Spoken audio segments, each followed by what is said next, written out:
Okay, listen, Team Canada is terrifying in this Olympic. This team is stacked, Craig. There's no question that it's stacked. I mean, we talk about McDavid, MacKinnon, Makar on the blue. I mean, MacKinnon and McDavid are the best two forwards on the planet, and Makar's the best defenseman on the planet. And I even talked about Sam Reinhart, 50-goal scorer, Brady Point, 50-goal scorer. It's an outstanding lineup. Just think of the luxury as a coach. You talk about like momentum, throwing line after line. Just the idea of throwing MacKinnon out there and then McDavid afterwards, It's incredible for a coach. Team Canada, they're only going to get better from here. They were really sharp. They had things really figured out in the offensive zone, and that is only going to get better. That's only going to become more dangerous for the opposition as this tournament goes on. Connor McDavid at full speed. The wait is over. It's been a really long time. We need to get best on best back at those big games where it's country against country and it becomes more than hockey. Opening night of the Four Nations face-off. Nathan MacKinnon attacking downhill. Sidney Crosby controlling possession below the goal line. And Team Canada is victorious in the men's hockey preliminary round after defeating France 10-2, remaining undefeated as they advance to the quarterfinals of the 2026 Winter Games. Canada closed the Olympic group stage with a 10-2 win over France. They finished 3-0. They secured the top overall seed. They outscored opponents 20-3. Connor McDavid, incredible, on track to shatter the Olympic record for points. He is just dominating out there, as you can see here. Feels a little crazy to ask this question of you, but as the games now get more important, is it possible, Brian? McDavid drives the attack. His acceleration through the neutral zone forces defenders to retreat early. When defenders back off, passing lanes open. Against France, his pace disrupted coverage before structure could settle. His presence shapes defensive positioning on every shift.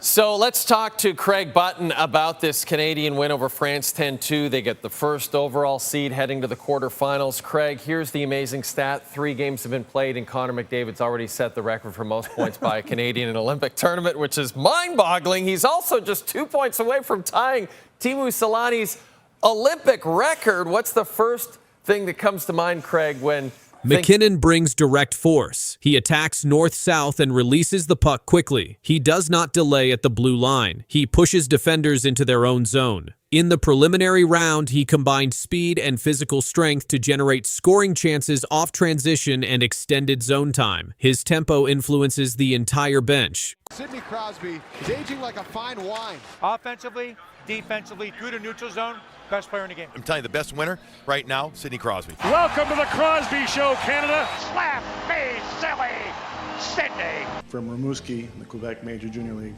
Sidney Crosby.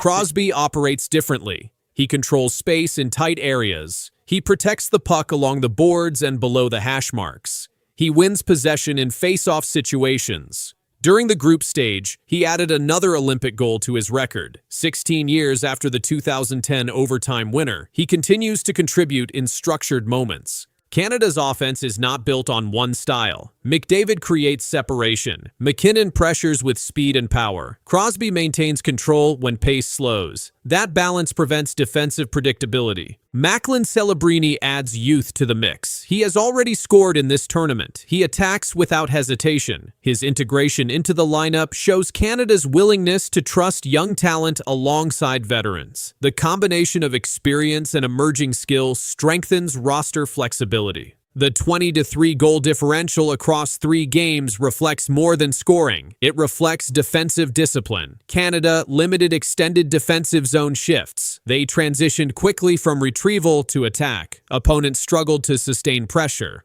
Special teams supported that margin. The power play moved the puck efficiently. Entries were controlled rather than dumped. On the penalty kill, Canada cleared rebounds and limited cross-slot passes. Structure remained intact. Jordan Binnington provided steady goaltending. He was not required to compensate for repeated breakdowns. His positioning remained consistent. Rebound control reduced second opportunities. Stability in net allowed the skaters to maintain aggressive pace. The return of NHL participation changes tournament intensity. The last Olympic gold for Canada with a full NHL roster came in 2014. Before that, Crosby ended the 2010 final in overtime against the United States. The 2026 team now carries that historical context into a deeper field of NHL-caliber opponents.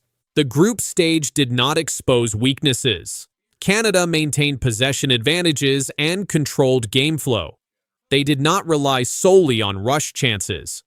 They generated offense through cycling and defensive activation as well. Through 3 games, Canada established identity. Speed initiates attack. Depth sustains it. Experience stabilizes it. McDavid commands attention on every shift. MacKinnon dictates pace changes. Crosby manages pressure moments. Celebrini contributes early in his Olympic debut. The roster functions as a coordinated unit rather than isolated star performances.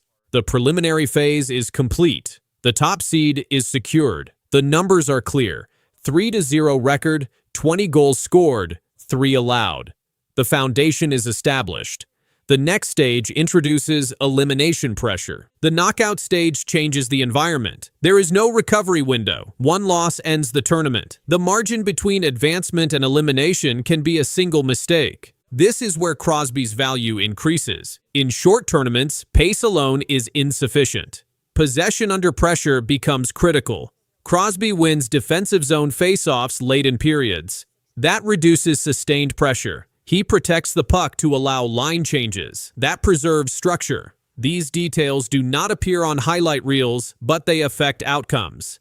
McDavid remains the primary offensive catalyst. In open ice, he separates from coverage quickly. If Canada gains a turnover at the blue line, he converts it into an immediate chance. His speed forces penalty decisions from defenders who cannot match his acceleration. In elimination games, drawing penalties shifts momentum. MacKinnon complements that with physical edge. He absorbs contact and maintains forward motion. When a game tightens and space decreases, he drives pucks toward the net rather than circling away. That approach generates rebounds and secondary scoring opportunities. His tempo prevents stagnation. Celebrini represents internal depth. Younger players often change games with direct play rather than hesitation. His willingness to shoot and attack off first touch forces defenders to respect secondary lines. That spreads defensive assignments. The 10-2 win over France demonstrated lineup distribution. 9 scorers in one game eliminate matchup targeting. Opponents cannot neutralize production by shadowing a single line. Depth extends into late shifts, where fatigue typically reduces output.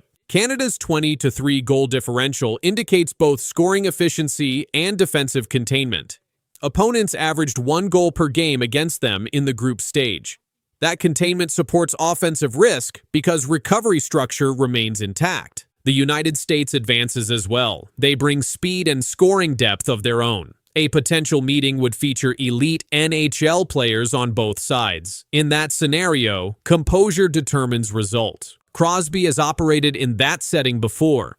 In 2010, he finished an overtime play that secured gold. In 2014, he captained a roster that suppressed offensive threats through discipline. The context differs in 2026, but the requirement remains identical: manage decisive moments. Power play execution becomes decisive in elimination games. McDavid and MacKinnon control half-wall entries. Crosby operates near the goal line and net front. That configuration creates layered options: seam pass, quick release, or low cycle reset. Structured repetition in the group stage prepares the unit for tighter officiating standards in knockouts. Penalty killing carries similar weight. Clearing rebounds prevents extended zone time. Quick pressure on puck carriers forces rush decisions. Canada limited cross-ice passing lanes in preliminary play. Replicating that discipline under pressure preserves narrow leads. Goaltending stability supports aggressive forechecking. Binnington's consistency allows defensemen to challenge entries without hesitation. Confidence in net reduces passive shifts.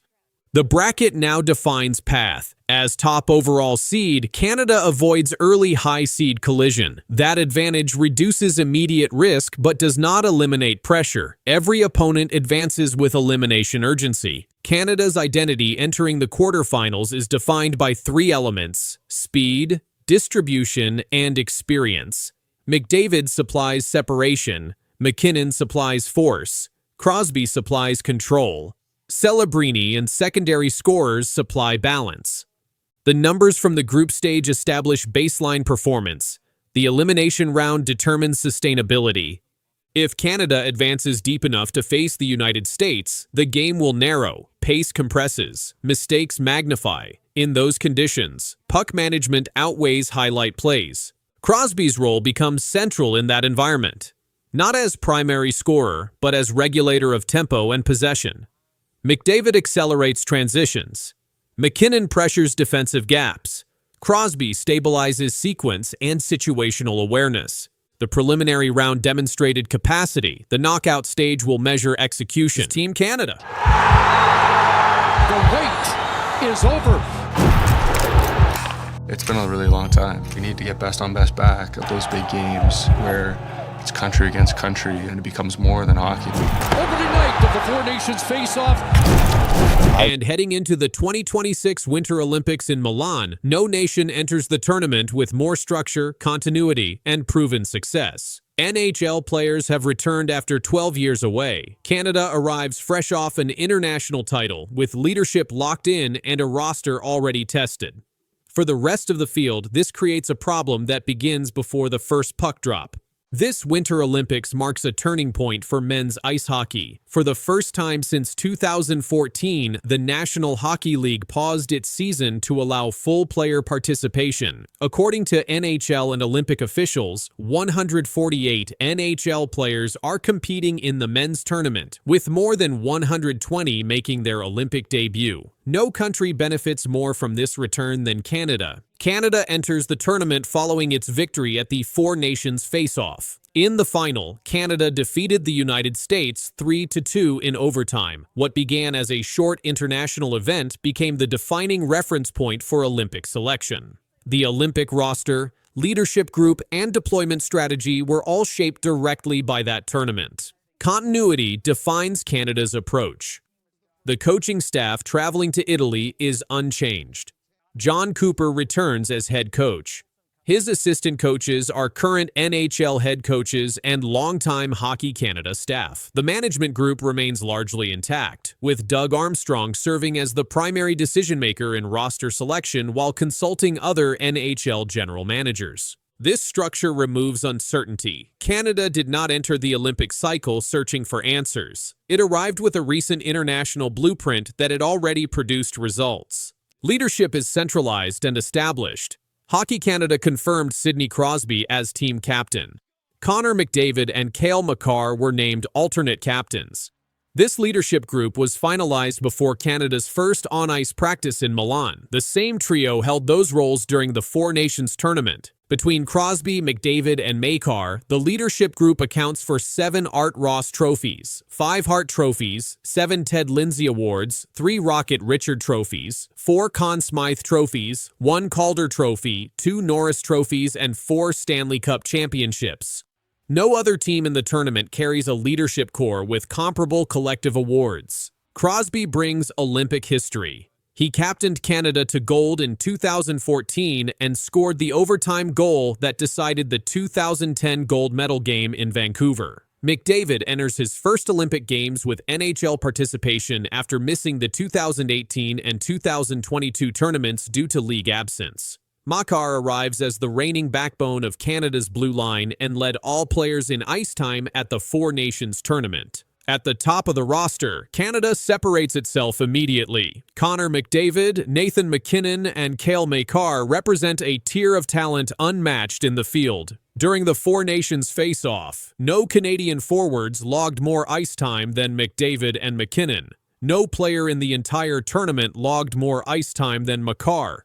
These are not situational stars. They are deployed continuously. At any point in a game, one of them is on the ice. Canada integrated youth without altering its structure. Macklin Celebrini was named to the Olympic roster, becoming the youngest player in Canadian men's Olympic history. This season, he ranks behind only McDavid and MacKinnon among Canadian forwards in NHL scoring. Hockey Canada confirmed that Celebrini is expected to play in the top 6. Celebrini also arrives with established chemistry. He previously played alongside Sidney Crosby in international competition. His role does not require him to carry the team. It allows him to operate within an already defined system. Depth is where the Olympic problem becomes unavoidable. Every Canadian forward line contains players who would qualify as first-line options on many NHL teams. Canada's fourth line includes skaters who regularly play top 6 roles at the league level. There are no shifts designed to survive. Every shift is built to dictate play.